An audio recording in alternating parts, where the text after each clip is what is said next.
empire. I say the United States is free to assign itself certain responsibilities. The people of the Middle East and of Asia are begging the United States to please spare us these responsibilities. Spare us the kind of charity acts that you impose on us. So what are you suggesting? Liberation wars. What are you suggesting, that the U.S. withdraws from the Middle East? Unconditional withdrawal by the United States, especially that the United States, which ostensibly was concerned about the violation of women's rights by the Taliban, is allowing not only the return of the Taliban, but allowing for the same misogynist violation of human rights, which are important, by the government that we have installed in Afghanistan. What are Obama's options in Afghanistan now?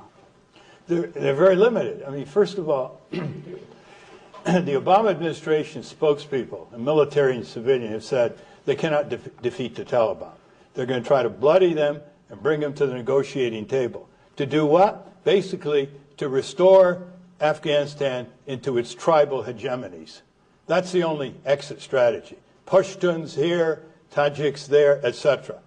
That's the only exit strategy they've got. Do you disagree with that? And the other important thing is that the Taliban are about 30,000 fighters in sandals with rifles and rocket-propelled grenades holding down the most powerful army in history. Why? Especially when they're disliked largely by the community, the Taliban is. Why? Because they're fighting against the invader. That's why. Questions? Please. My question is, how does the Obama administration reconcile the international legal concerns of the drone strikes with also the concerns of insurgents who intentionally target or intentionally hide in these civilian areas, and so they make it almost impossible to strike them without hurting civilians? Thank you. Well, I mean, I think there's so many questions about the drone. I mean, the media of the United States, which are always impressed with all these high gadgets that the military produces to the public to convince them that we now can have clean wars around the world without any victims, even though the number of victims is only increasing if you judge Iraq and Afghanistan. I mean, what the American media do not report are the technical detail. Well, I mean, Ralph Nader would address that much better than me. I am not a lawyer, but I will say that people don't mention that drones, more than a third of them, in fact, crash before they reach their targets, and many of them reach civilian targets, as we have seen what happened in Pakistan. What about the question of the legality of drones? First of all, none of the wars are legal. These are not police actions. They're not declared wars under the U.S. Constitution. And a simple resolution of Congress or a war-making resolution doesn't cut the mustard in terms of our Constitution. And secondly, and quite as important, is under international law, if you are killing civilians knowingly in pursuit of suspects, you're violating international law.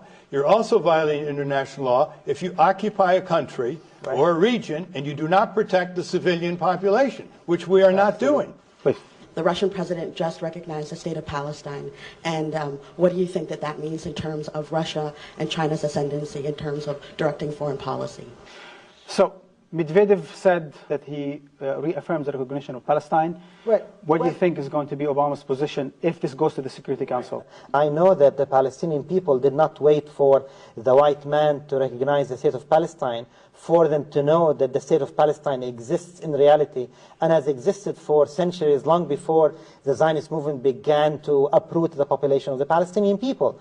So I think these extended recognition also makes me nervous for another reason, because they are going to be translated not into the respect of the wishes of the Palestinians so much, but more into the incorporation of the police state in Ramallah, supported and owned by the United States, into the body of nations in the United Nations. Asad Khalid, do you think he will veto I think he may. a resolution on Palestine? I think he will follow the inclines of AIPAC on that. I mean, it's not going to be an issue for him. We're not going to get an answer from you.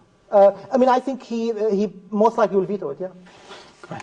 There's been much criticism of how Obama has approached Afghanistan from not supporting the central government enough to supporting it too much. So I'm wondering, this is to all of the panelists, what you would envision in your ideal world of how Obama would approach Afghanistan. Roger, what is it, do you think, that the Obama administration now needs to do to make sure that the same popularity it had around the world is restored?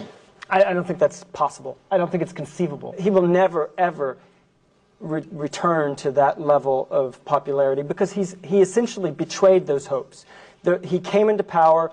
It was a classic realigning election. He had an opportunity to really repudiate these policies, and he had campaigned on Right. the promise to do that. He had a perfect opportunity. That's what the American people elected him to do. But he didn't. He cast his lot with the perennial, permanent government in Washington.